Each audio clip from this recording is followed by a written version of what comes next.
Hello students, आज हम discuss करेंगे ट्वेल्थ की विस्तास बुक का chapter first the third level.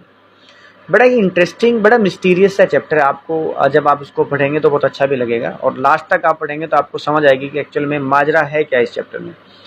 कई बार आपने मूवीज़ देखी होंगी, जजंत्रम ममंत्रम होती है एक मूवीज़ में, दीवार के पीछे से वो पास्ट में चले जाते हैं, कई सेंचुरीज बैक चले जाते हैं।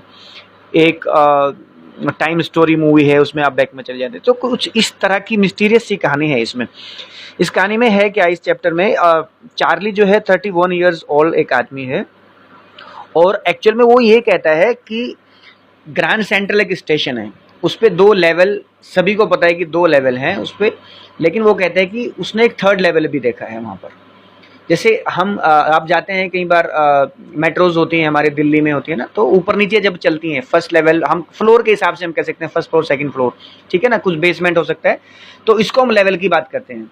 तो ये कहते हैं कि जितने भी प्रेसिडेंट्स हैं, सभी रेलवेज के स्टेशन, जितने भी स्टेशन है वो कई स्टेशन के नाम लेता है, न्यूयॉर्क सेंट्रल है या न्यू हेवन है या हार्टफोर्ड रेलवेज है, वो कहते हैं सब इस चीज़ को कसम खा के बोल सकते हैं कि ग्रैंड सेंट्रल पे सिर्फ 2 ही लेवल्स हैं।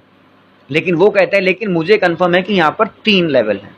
उसने ऑब्जर्व किया है, he has seen a one more level also, that is third level. अब ये बात है, वो कहता है कि कहीं ऐसा तो नहीं जब वो सबको बोलता होगा कि भाई 3 लेवल है, तो उसको कुछ लोग कहते हैं कि तू पागल हो गया क्या, तो इसलिए उसको तक कहीं ऐसा ना हो। तो सबसे पहले वो कहता है I have taken the obvious step, का मतलब कि भाई अब मुझे था कि उसका कोई साइकेट्रिस्ट फ्रेंड है, सैम उसका दोस्त है, तो उस कई सारे और भी दोस्त थे, उसके साथ गया, पूछा कि भाई ऐसा कुछ है कि मैं एक और थर्ड लेवल मैंने वहाँ पर विटनेस किया है ग्रैंड सेंट्रल में। उसके बाद जो उसका दोस्त है वो उसको बताता है कि ऐसा नहीं है, ग्रैंड सेंट्रल में थर्ड लेवल है ही नहीं, पर ये क्या है एक्चुअल में तुम्हारा वेकिंग ड्रीम विश फुलफिलमेंट है। वेकिंग ड्रीम होता है हम जागते कई बार सपने देखते हैं, और विश फुलफिलमेंट होता है कि हमारी इच्छा होती है कि वो सपने हमारे पूरे हो जाएं। और उसके बाद वो ये भी बताता है, सैम जो है नरेटर को बताता है, जो चार्ली है वो खुद ही एक तरीके से नरेट कर रहा है इस कहानी को, वो बोलता है कि तुम अनहैप्पी हो अपनी लाइफ से। ऐसा सुनकर उसकी वाइफ जो है थोड़ा गुस्से में आ जाती है, काइंड ऑफ मैड हो जाती है कि ऐसा कैसे, क्योंकि उसको लगा कि शायद ये इसलिए कह रहा है कि भाई ये एक अपनी मैरिड लाइफ से हैप्पी नहीं है। फिर वो उसको बताता है कि उसके कहने का मतलब है कि जो मॉडर्न वर्ल्ड है, जो is this world is full of insecurity, fear है, वॉर है, वरीज हैं, रेस्ट नहीं है, तो बहुत सारी चीजें हैं, और तुम जो हो एक तरीके से उसको एस्केप करना चाहते हो, जो ये इन सब चीजें हैं, और तुम इस तरीके से इस तरह की बातें कर रहे हो। साथ ही उसका फ्रेंड ये भी बताता है कि कोई बात नहीं, हर एक इंसान आजकल की टेंशन को देख के, इन सब चीजों को देख के हर कोई चाहेगा कि वो एस्केप करे इस तरह के वर्ल्ड से। लेकिन वो ये कहता है कि लेकिन वो जो लोग हैं, हर कोई जो चाहते हैं वो ऐसा नहीं करेंगे कि वो थर्ड लेवल पर पहुंच जाएं। मतलब थर्ड लेवल का मतलब यहाँ पे एस्केप, ऐसी कहानियां वो नहीं बनाएंगे। तो ये सारी वो चीजें बताता है। तो जब वो डिस्कस कर रहा था ये सारी बातें, उसके कुछ एक फ्रेंड्स भी उसके साथ थे, सभी ने बोला कि हाँ भाई बात तो ठीक है ये, और जो तुम्हारा जो काम है स्टैम्प कलेक्टिंग का, तो ये एक तरीके से ये भी इसी चीज की ओर इशारा करता है कि तुम एस्केप चाहते हो। एक्चुअली में तुम क्या चाहते हो, टेम्परेरी रिफ्यूज फ्रॉम रियलिटी, कि जो रियल लाइफ है तुम उससे बचना चाहते हो, उसको एक तरीके से तुम रिफ्यूज कर रहे हो। टेम्परेरी रिफ्यूज है कि रियलिटी से तुम कुछ टाइम के लिए टेम्परेरी बेस पर बचना चाहते हो, कहीं और पलायन कर जाना चाहते हो। लेकिन उसके बाद वो कहता है कि सारे के सारे फ्रेंड तो एग्रीड थे, वो कहता है लेकिन ऐसा नहीं है। उसके जो ग्रैंडफादर, चार्ली के जो ग्रैंडफादर थे, उनको तो कभी रिफ्यूज की जरूरत नहीं थी रियलिटी से, उस टाइम तो सारी चीजें अच्छी थी। अब तुम कह रहे हो कि यहाँ पर वॉर्स हैं, टेंशन है, प्रॉब्लम्स हैं, लेकिन at that time all the things were very good, everything was peaceful.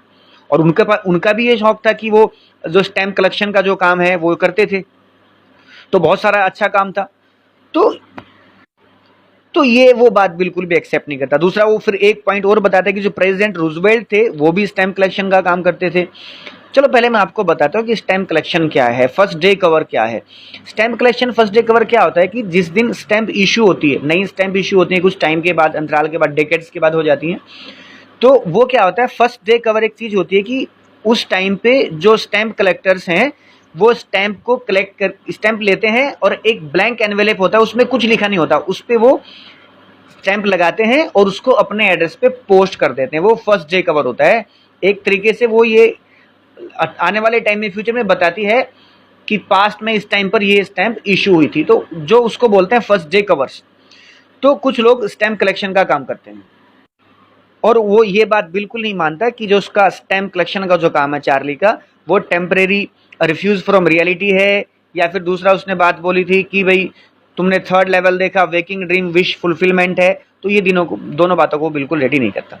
अब वो बताता है कि चलो छोड़ो जो भी है, कि अब वो अपना इंसिडेंट बता रहा है कि कैसे उसको पता चला कि थर्ड लेवल है।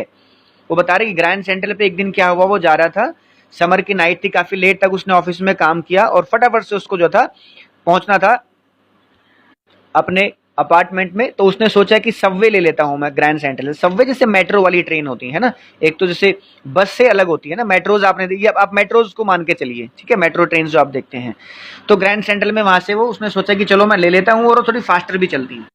फिर वो बताता है इस चीज़ के बारे में क्या हुआ। तो पहले अपने आप को बताते हैं कि मैं 31 ईयर ओल्ड चार्ली मेरा नाम है, और उसने जो था एक लेदर का सूट पहना हुआ था, उसके ऊपर एक फैंसी सी बैंड, एक हैट थी, हैट के ऊपर फैंसी सा बैंड लगा हुआ था, और वो जा रहा था ग्रैंड सेंट्रल पे, और कुछ भी एस्केप करने की वो ट्राई नहीं कर रहा था। सीधा सीधा उसको अपनी वाइफ लुइसा, उसकी वाइफ का नाम है, घर जाना चाहता था अपनी वाइफ लुइसा से मिलने के लिए।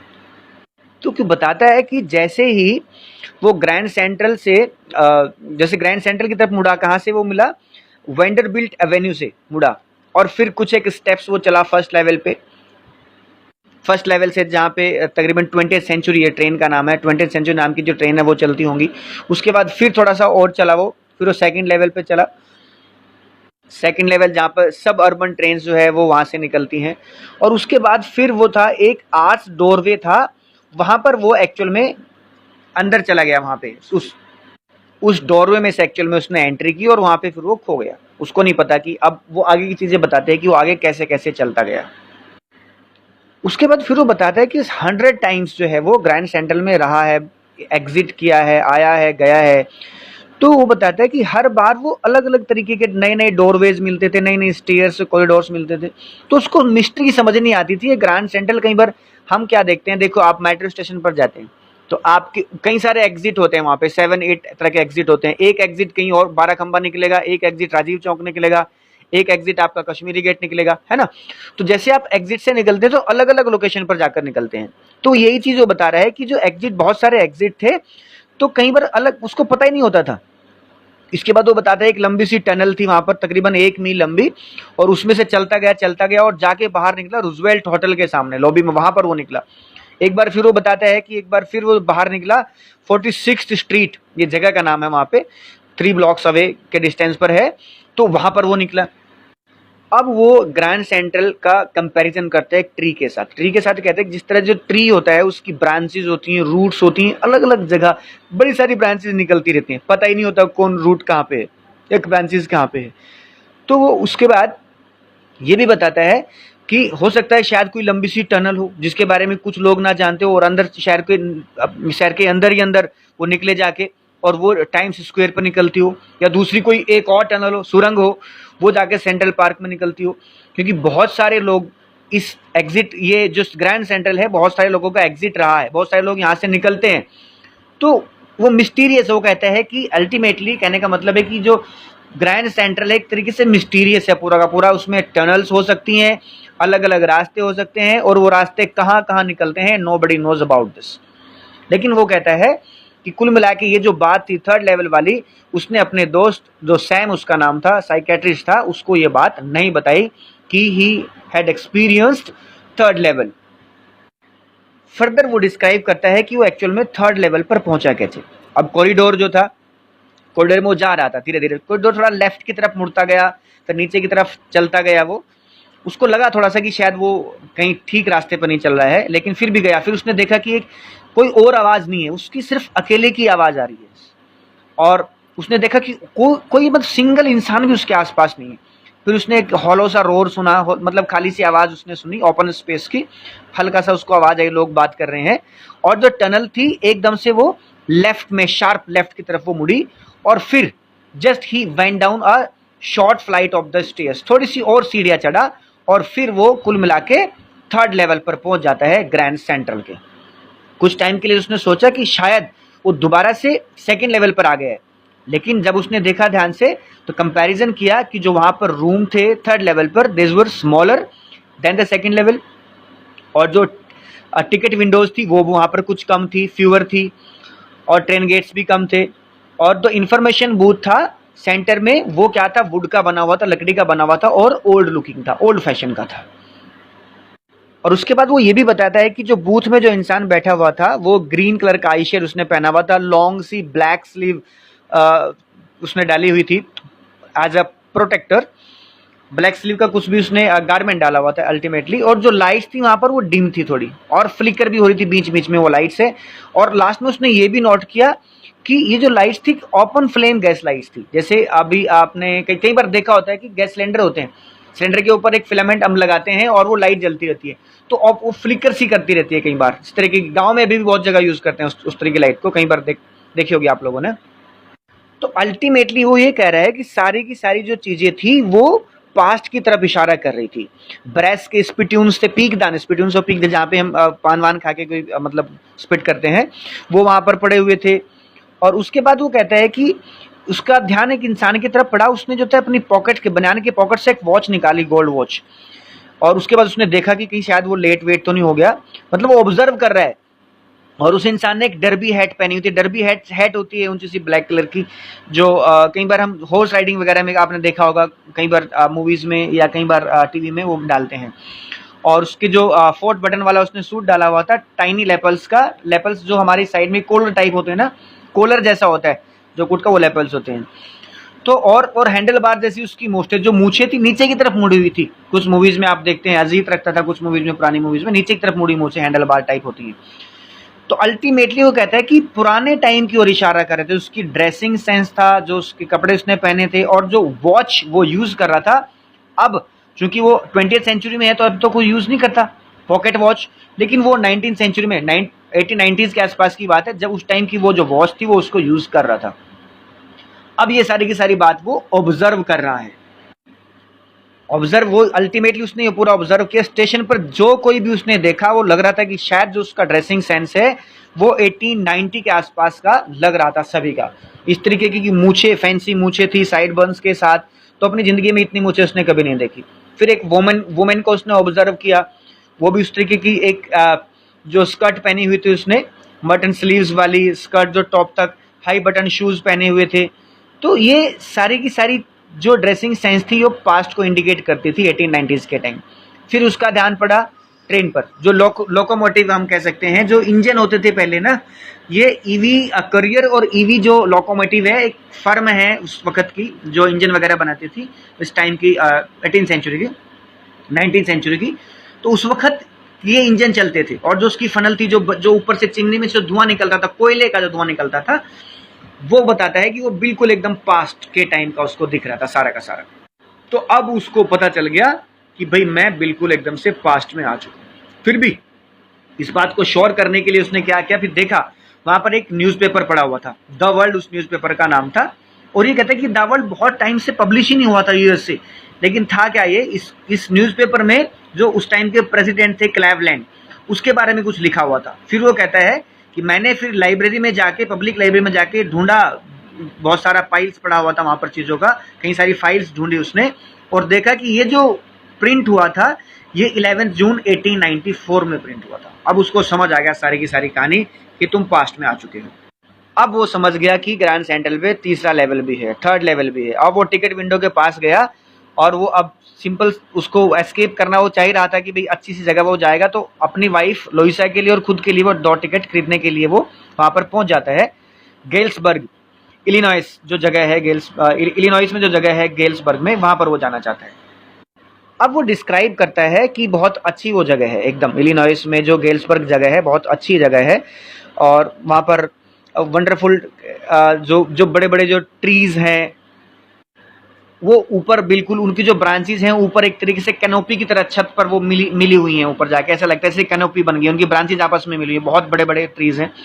और उसके बाद वो ये भी बताता है कि 1894 में तो ये बातें और भी मज़ेदार हैं, वहाँ की जो समर की इवनिंग्स हैं वो बहुत बड़ी बड़ी इवनिंग्स होती थी, और जो लोग हैं वहाँ पर वो अपने लॉन में बैठ जाते थे, सिगार वगैरह पीते थे और आपस में बातें करते थे। जो वुमेन थी, जो पाम जो लीफ होती है, पत्ती, जो हाथ का पंखा नहीं चलाते हम गाँव में बोलते हैं, हैंड फैन टाइप है ना, वो उसको हिलाती थी हवा वगैरह करने के लिए। तो ये सारी की सारी बातें बोलते हैं कि सब कुछ पीसफुल था वहां पर, all round there was a peace, दूसरी बात ये कहता है कि अभी भी जहाँ पर फर्स्ट वर्ल्ड वॉर जो है वो 20 ईयर्स अभी क्या है आगे है फ्यूचर में, और सेकंड जो वर्ल्ड वॉर है वो तकरीबन 40 ईयर्स आगे है फ्यूचर में। तो वो इसलिए इस सब चीज़ों से एस्केप करना चाहता है। चलो मैं आपको एक्चुअली में बताता हूँ कि वो इस जो वर्ल्ड में टेंशन ये सब चीज़ें हैं वो चाहता है कि बहुत पीसफुल उस वक्त एटमॉस्फेयर रहा होगा। दोनों वर्ल्ड वॉर हुए, वर्ल्ड वॉर में बहुत ज़्यादा ब्लड शेड हुआ, बड़े सारे एक तरीके से इनह्यूमन एक्टिविटीज़ हुई हैं। तो उन सब चीज़ों को वो कहता है कि इन सब चीज़ों से मैं बच जाऊँगा और अच्छे से वहाँ पर रहूँगा, क्योंकि अभी वो किस ईयर में जा रहा है 1890s में।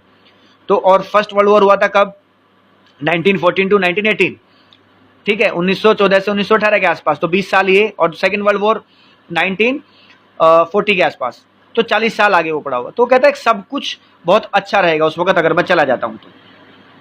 अब उसने जाके टिकट खरीदने के लिए क्लर्क को पैसे दिए कि सब वहाँ का मुझे किराया बताइए कितना है। क्लर्क ने पहले उसको देखा, क्योंकि क्लर्क ने उसकी तरफ देखा कि डिफरेंट स्टाइल का फैंसी सी इसने हेड बैंड पहना हुआ है, हैट पहनी हुई है। तो फिर भी खैर उसने काउंट करके बताया कि आपका वहाँ का जो है इतना किराया लगेगा, उसके पास इतना पैसा था।